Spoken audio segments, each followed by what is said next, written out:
Greetings YouTube, Captain Machine here, back for another video, and as traditional with the RPG Brigade of YouTube, it is customary to display your collection, and that's what we're doing today. It's kind of a showing off a little bit. There are some people obviously out there that got way better collections than me, and I've had to part with some of it in the past for various different reasons, but I'll show you what I've got so far. So, first things first, just to give you a quick overview, that is the collection. There's a lot to go through, so you have to bear with me as I go through this. We'll start with the top two shelves, they're the easiest to sort out. As you can see, I've got a bit of a Transformer fixation, and I also have my lovely Cyber Spawn I got back in the early 90s. I don't know how well this is going to show up on your cameras because my lighting here is not perfect, unfortunately. But then again, it's just a bedroom, what are you supposed to do with it? So the first top two shelves, and obviously the top as well, just junk. No book will fit in here at all, so this is just mainly novels and comics that go in there. So I've got various different books that I've basically shoved in there. There's also a couple of video games and some DVDs if you look really closely, and even a card game. But it's the RPG books you're interested in, guys, so let's go and have a look. So first things first, just try to ignore the fact that Jetfire and Jetstorm are there, and Grimlock and I think it's Blockade, could be wrong. But this is my Ravenloft collection. In fact, you guys, off you get. Go on, go on, off you get. Go on, get off the shelf. Stupid robots. Right, okay. That's what a Ravenloft collection looks like when it's complete. As I said before, there's only one book missing, which is the hardback version of Masterbed Death 3.5, but I can live without it for the time being, and while money is not, shall we say, growing on trees with the recession, I'm in no mood to spend a ridiculous amount of money on it, because that's what it's going for right now, a ridiculous amount of money. Obviously I'm a little bit scared that this shelf here is sagging, but it's held for years, so I don't see any problem with that. Down to my Warhammer collection, and giant robot in the way again. Damn you, giant robots! Right, okay. So addictive. This is my Warhammer collection. So I've got Warhammer Fantasy Roleplay here, from first edition to second edition. No third edition, by the way. There's also a couple of other games which are stuff in here, like as Inquisitor in here. There it is. And I've also got some codexes in here as well. Obviously my growing collection of Warhammer 40k stuff, because I'm really getting into that, as you've probably already heard. Next is the D&D collection. Now, this also includes my Pathfinder stuff as well, but as my Pathfinder stuff is mainly PDF, and the rulebook is currently in my bag because it's being transported to my game every week, means that it's not on the shelf. But this is my 3.5 collection, and it's quite comprehensive. What do we have to play with? We've got Libus Mortis over here. We've got all the monster books, in fact. So Libus Mortis, Tyrants of Nine Planes, Hordes of the Abyss, Lords of Madness. So we've got all those splat books and the monsters. Ironically, I've got two versions of Monster Man. I don't know why that is. I think I may have someone's copy. So if it's yours, let me know. When a book got updated, like say for example the Splat books got updated, or the Psychic book, this Psionic book got updated, I got rid of the old one and replaced it with a new one. So the only Psionic book in this book, for example, is the expanded one. Complete Arcane replaces the Splat book that came before it, and so on and so forth. And then from there we have the Cthulhu Collection. Bloody giant robot! Right, okay, sorry. Oh, also Crit Deck, really should be on the other shelf. I haven't used those yet. Once I actually get someone to agree to use them, I'll let you know how they work out. So this is my Cthulhu collection, and it's not complete, not by a long shot. Also the rulebook's not here, nor is my copy of Tales of the King, but you'll see it later on because it's on a different shelf because it's currently being used, which means it's not in the main rotation. And this is not all of it, because the next shelf down also contains more Cthulhu stuff.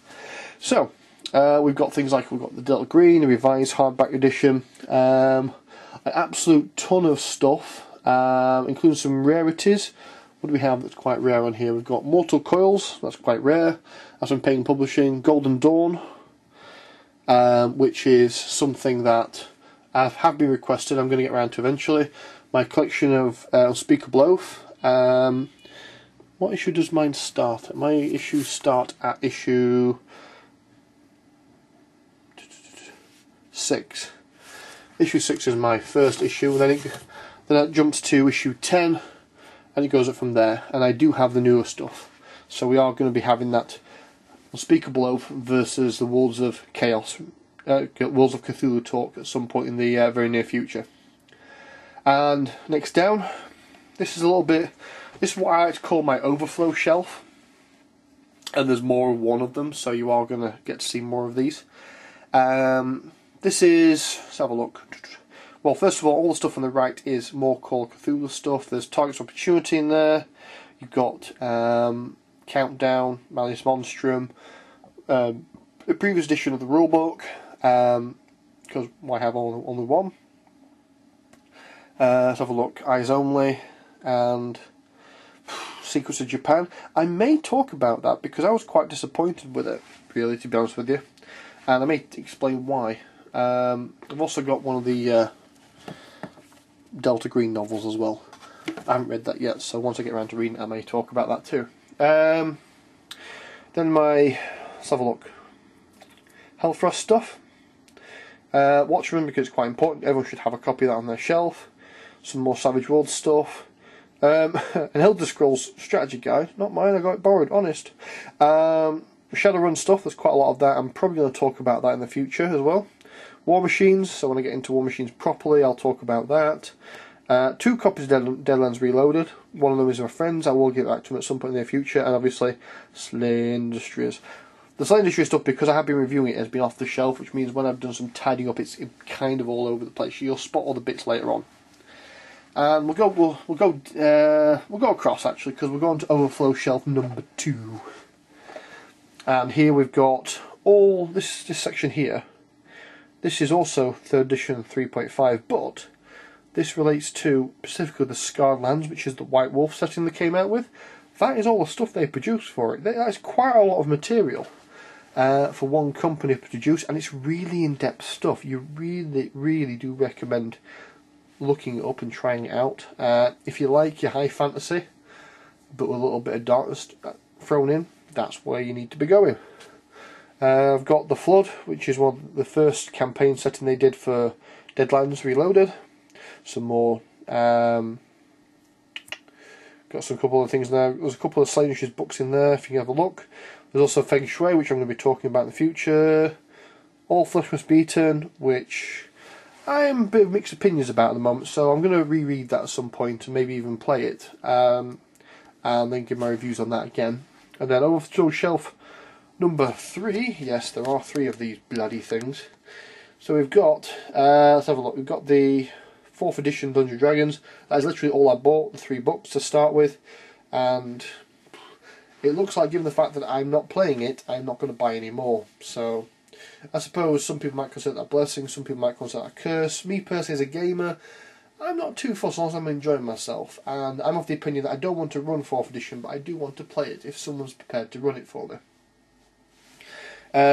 You've also got my copy of, this is my current version of the Call of Cthulhu Rules, 1920s Investigator Guide, and Taz the King, which is currently running at the moment. It's a fantastic campaign. I will do a review about it. It's awesome. A couple of other books which landed in the middle there due to the tidy up, and my overflow of the old World of Darkness, including Exalted. This is really hard to do, this, making sure my finger matches where I'm going to be pointing. So I've got things like Dark Ages Vampire, some of the other stuff. Some of this stuff I want to get rid of, so if anybody out there wants to have any of it, and there's a quick look for you. Here we go. I don't know if you can see that or not. Get in touch and we'll have a chat and we'll work out what kind of money I would like for that kind of thing. This is also the joy of my collection. This is Not sure how this is going to show at all on the video.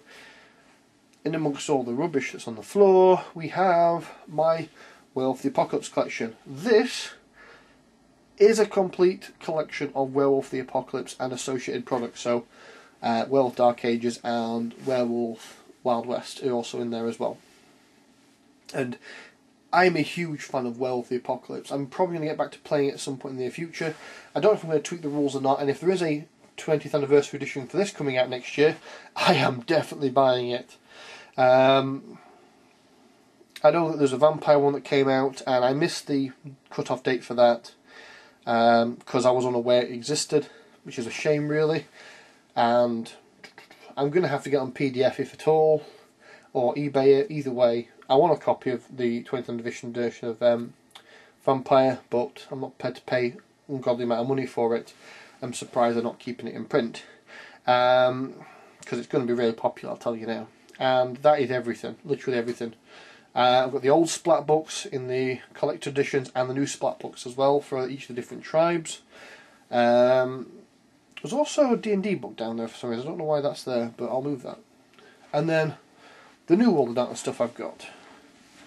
I'm of mixed opinions about this stuff. Let me just move that there. Rest. There we go. I have mixed opinions about the new World of Darkness because I can't get him to play it with me, but I keep hearing good things about it. How it is better than the previous one, mechanically at least. And I agree with that. Even just reading the rules, the mechanics are better. But I think it lacks a certain charm that the older version had.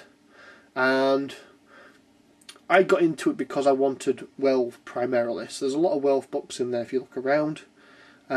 Things like got Blood of the Wolf, Tribes of the Moon, the Rockies, which I wasn't a big fan of, but I may talk about that in the future. Chicago, which is obviously the other setting they've got that mixes all of them together. I actually kind of like Chicago as a setting, I really do. And then we've got Changing Breeze, which should have been a Werewolf book, but it became a Universal book, and you can tell just by the writing of it that's the case. Got Rage, The Pure, Lord of the Forsaken, Blasphemies, War Against the Pure, Predators. So overall, I've got quite a lot of it. I was really disappointed that Werewolf fell into the rut that it's in now, where almost nothing's getting released for it. So my enthusiasm to buy it has diminished because it's not a supported line, and for me that's a big deal. And finally, the shelf below, which is obstructed again by stuff, is where I'm just keeping all my models for the time being. So, yeah, that is the collection. I did point at this in the past when it was off screen and said I've got enough here to go for years. As you can see, it is quite true. And this collection has only been expanded upon, although at a much slower rate than it used to be. It used to be back in the day when money wasn't an issue and anything, debts to pay off. I would go to Sheffield with a couple £100 pocket every month without fail and spend it on stuff like this, which is why the collection got as big as it did.